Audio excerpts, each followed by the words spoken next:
Kalau ngomongin mesin jahit ataupun alat jahit biasanya nggak ada habisnya ya guys. Hari ini aku mau kasih kalian lagi info-info menarik tentang mesin jahit, terutama mengenai spare part-nya karena kan spare partnya banyak banget.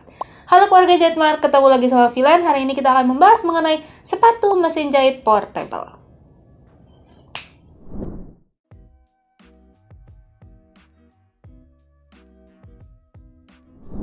Yang pertama, kita akan ngomongin sepatu mesin jahit portable yang paling umum dulu. Jadi kita mulai dari yang paling umum sampai yang paling asing. Oke.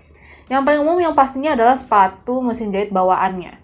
Yaitu ngomongnya ada yang bilang sepatu bawaan, ada yang bilang sepatu jahit lurus, ada yang ngomong sepatu jahit serbaguna. Jadi kalau sepatu jahit serbaguna itu biasanya memang dia sudah ada di sini. Dia bentukannya itu dia kayak ada dua plat gitu kayak gini biasanya. Jadi kalau sepatu jahit yang serbaguna ini memang biasanya digunakan untuk jahit bahan-bahan lurus. Jadi bisa buat jahit yang zigzag juga. Pokoknya sepatu bawaan yang paling fleksibel adalah sepatu jahit serbaguna. Jadi bahaya kalau seandainya kalian sepatu bawaannya itu pas datang terus itu hilang dan kalian harus beli lagi. Takutnya kadang-kadang sepatu bawaannya itu nggak sama dengan mesin kalian tipenya. Jadi harus hati-hati kalau seandainya kalian nukar-nukar sepatu jahitnya. Yang selanjutnya ada sepatu resleting. Nah, sepatu resleting ini aku bagi menjadi beberapa tipe ya. Jadi sepatu resleting sendiri ada yang namanya sepatu resleting sebelah.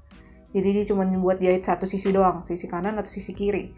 Lalu ada sepatu resleting kanan kiri. Nah, kalau yang ini tuh udah multifungsional banget. Kalian nggak usah bulak-balik bahan kalian, jadi tinggal digeser-geser aja sepatu resletingnya kalau yang sepatu resleting kanan kiri. Lalu ada sepatu resleting Jepang. Kalau sepatu resleting Jepang itu yang warnanya hijau dan biasanya memang dikhususkan untuk jahit resleting invisible atau invisible zipper. Resleting sembunyi gitu ya. Yang dikhususkan juga untuk jahit project-project yang memang mesti rapi dan custom, seperti jahit baju wedding, gaun malam, pokoknya dress-dress lah, yang kayaknya geriginya itu nggak boleh kelihatan. Nah, kalian bisa pakai sepatu resleting yang Jepang yang hijau, dan juga bisa pakai sepatu resleting yang kanan kiri. Ya, yang penting mesin kalian bisa diutak-atik aja, tinggal disesuaikan sama sepatunya. Yang selanjutnya ada sepatu kelim. Nah, sepatu kelim atau namanya roll hem. Nah, ini biasanya dipakai untuk ngelim ujung-ujung bahan kayak buat rok, setik-setik kecil. Nah, kalian bisa pakai itu. Karena kan kalau setik kecil itu kan berarti kita mesti ngejahit 2 kali ya. Tapi kalau misalnya pakai sepatu kelim ini kita jahit cuma cukup sekali karena dia udah ngebantu kita untuk ngelipat bahannya. Nah, si roll hem ini juga bisa dipakai untuk semi neci. Nah, semi neci ini juga sama prinsipnya, dia di roll, dilipat, terus kita pakai setikan yang zigzag. Jadi otomatis dia tuh kayak kelilit gitu loh. Ketiban si jahitan zigzag, otomatis hasilnya akan mirip-mirip seperti neci. Walaupun tidak 100% seperti neci. Jadi semi-semi neci masih bisa dikategorikan neci gitu ya. Yang selanjutnya ada sepatu semi obras atau overcasting foot. Nah, sepatu overcasting ini sesuai namanya, dia untuk ngobras. Jadi itu dia ada plat hitamnya, kita tinggal geser aja kainnya, kita pepetin, terus kita mulai ngejahit gitu ya. Nah, ini sama, dia juga mesti pakai fitur jahit yang zigzag, setikan zigzag. Tapi kekurangannya dari semi obras ini adalah kalian mesti ngeguntingin bahan kalian dulu sampai kelihatan benar-benar rapi, jangan sampai berudul banget. Nah, kalau misalnya udah diguntingin, udah rapi, baru bisa kita jahit semi obras. Kalau enggak, dia berudul-berudul gitu loh guys. Tapi kalau seandainya udah digunting terus kita jahit masih ada berudul, itu nggak masalah, tinggal kita gunting aja sekali lagi. Tapi kan itu kan cuma sedikit ya jadi berudulnya.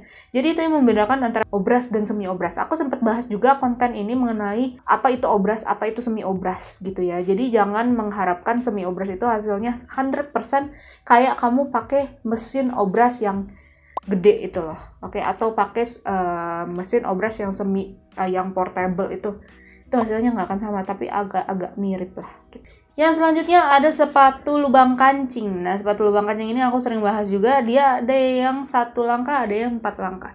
Yang 1 langkah itu berarti dia sudah bawaan dari mesin. Kalau dia tuh cukup pakai fitur pola yang 1 langkah aja dialnya.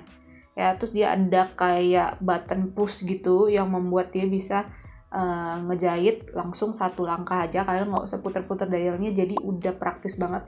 Tapi kalau yang 4 langkah kalian harus sesuaiin dia tuh ke kanannya sendiri kita putar, terus ke atas kita putar lagi gitu ya, karena kan persegi itu 4 ya sisinya, jadi kita harus sesuaiin di polanya. Itu menggunakan 1 langkah dan 4 langkah. Yang selanjutnya lagi ada sepatu pasang kancing. Nah, sepatu pasang kancing ini nggak semua orang tahu ya kayaknya, karena beberapa orang pikir ngapain sih jahit kancing pakai mesin, kan bisa pakai tangan gitu ya.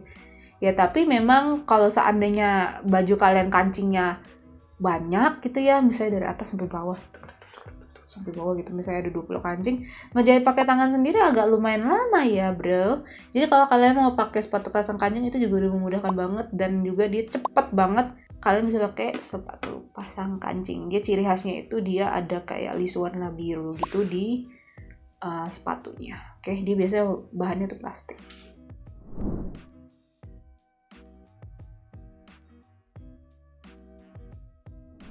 Itu beberapa sepatu mesin jahit yang umum ya, yang sering aku bahas. Nah, ini beberapa lagi sepatu mesin jahit yang kayaknya nggak semua orang tahu.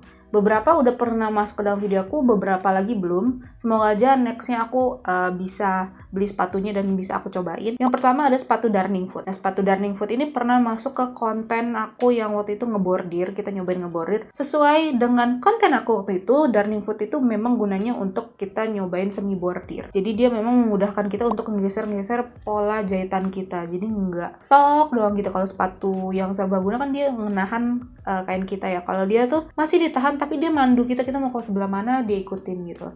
Itulah sepatu Darning Foot. Lalu ada sepatu Walking Foot atau Even Fit. Nah, Walking Foot atau Even Fit ini dia bentuknya memang agak bener-bener agak kayak ini apa, sepatu gede juga gitu ya. Memang salah satu sepatu yang memang gede gitu ya. Untuk sepatu-sepatu yang lain itu dia ekstrim gedenya.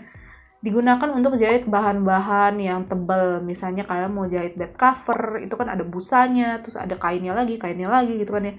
Memang gunanya untuk jahit bahan-bahan tebal. Jadi kain kalian tuh nggak gampang lari sana lari sini kalau pakai sepatu Even Fit atau Walking Foot. Selanjutnya adalah satin stitch foot atau sepatu satin. Nah, sepatu satin ini memang dia mirip seperti sepatu serbaguna, cuman memang bahannya itu dia plastik dan dia tuh kayak bisa ngikutin bahan kita kalau jalan. Jadi kalau seandainya kalian pakai sepatu satin ini, kalian mau jahit bahan-bahan yang licin, yang silk, itu enak banget. Nggak bakal tak-nyetak, nggak bakal kerut-kerut. Kalian bisa pakai sepatu satin kalau seandainya mau jahit bahan-bahan dress. Itu udah mantap banget.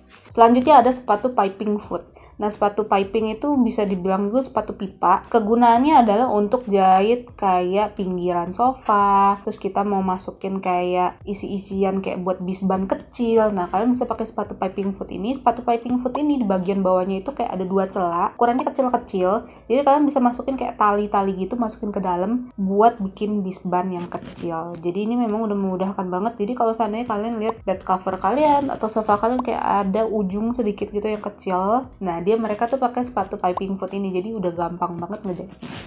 Yang selanjutnya ada sepatu roller. Jadi dia memang keunggulannya di bagian bawah itu kayak ada rollernya gitu, kayak ada rodanya gitu bawahnya. Nah, ini kegunaannya untuk apa? Kalau seandainya kita ngejahit, dia ngikutin tekstur kain kita. Jadi kalau seandainya dia silky, dia tuh bisa ngikutin licinnya, nggak terlalu loose juga. Terus juga kalau untuk bahan-bahan sifon yang tipis, nah kalian juga bisa pakai si sepatu roller ini. Selanjutnya ada sepatu teflon atau teflon foot. Jadi namanya memang agak teflon gitu ya. Tapi ini bukan yang buat masak ya guys, ini buat ngejahit. Sepatu teflon ini dia agak-agak mirip seperti sepatu satin dan juga sepatu roller. Karena kegunaannya itu dia bisa buat jahit satin, terus juga buat jahit bahan kaos. Dia ini kalau kalian mau jahit bahan kaos, kalian kan suka nanya nih kak, kalau seandainya bahan kaos itu mesti pakai apa, mesin ini bisa atau enggak? Sebenarnya semua mesin jahit portable, ini klarifikasi ya, semua mesin jahit portable itu bisa jahit bahan kaos, cuman kita harus sesuaiin super itemnya seperti sepatunya, terus jarumnya, itu kita harus sesuaiin. Nah, kalau misalnya kalian mau jahit bahan-bahan kaos, itu kalian bisa pakai 3 sepatu jahit ini, misalnya sepatu satin, sepatu roller, dan juga sepatu teflon. Ini memang cocok untuk ngikutin bahan kita dan tekstur kita, dan memang spesifikasinya untuk ngikutin tekstur bahan kita gitu ya.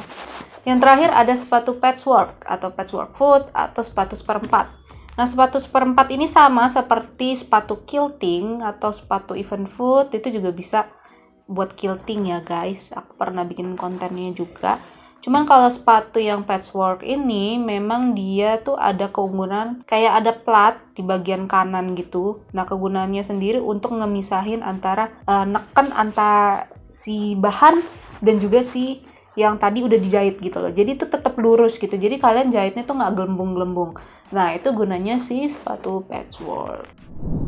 Nah, ini dia keluarga Jahitmart beberapa sepatu mesin jahit portable yang mungkin bisa aku kenalin ke kalian, dan mungkin masih ada beberapa sepatu mesin yang lain yang aku nggak sebutin di sini. Untuk nextnya kalian bisa request ke aku, kira-kira Kak bahas spare part ini dong, atau Kak bahas spare part mesin jahit industri dong, gitu kan. Itu juga lumayan berbobot ya guys. Semoga juga kedepannya aku bisa bawa mesin jahit industriku, terus kita review gimana cara pakainya, terus spare partnya kayak gimana, terus mungkin mesin jahit klasik dan yang lain-lain. Untuk sementara aku memang lagi fokusnya di mesin jahit portable terlebih dahulu. Oke. Terima kasih banyak sudah menonton video kali ini dari awal sampai akhir. Don't forget to subscribe our channel, follow us on sosial media. Punya IG, TikTok. Kalian bisa DM dan juga komen-komen kalau ada pertanyaan lebih lanjut di bawah ya. Terus kalau kalian mau beli peralatan jahit, kalian bisa cari aja di marketplace Jahitmart. Kita ada Tokped, Shopee, Lazada, Bukalapak. Dan kalian bisa nanya-nanya mengenai barang-barangnya. Kalian bisa nanya di admin marketplace-nya, atau mungkin kalian mau nge-WA boleh, mau via DM boleh, mau via komen di bawah juga boleh. Terus kalian ada tips-tips yang mau kalian tanyakan, silakan tanya di bawah. Ingat, kalau mau beli peralatan jahit, Jahitmart selalu ada, terlengkap, termurah, terpercaya. Bye-bye!